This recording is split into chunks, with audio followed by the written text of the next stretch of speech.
হাসরের ময়দানে আল্লাহ তাআলা যখন ফেরেশতাদের মাধ্যমে আগুনের শিকল দিয়ে টেনে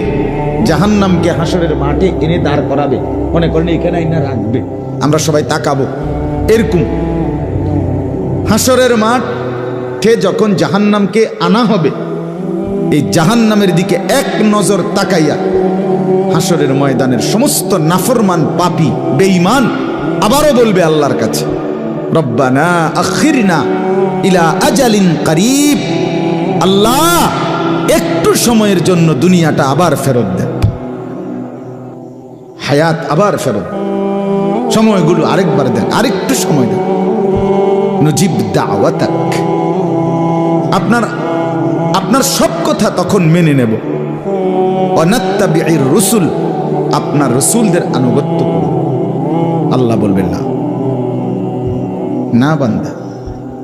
এখান থেকে কাউকে আর ফেরত দেওয়া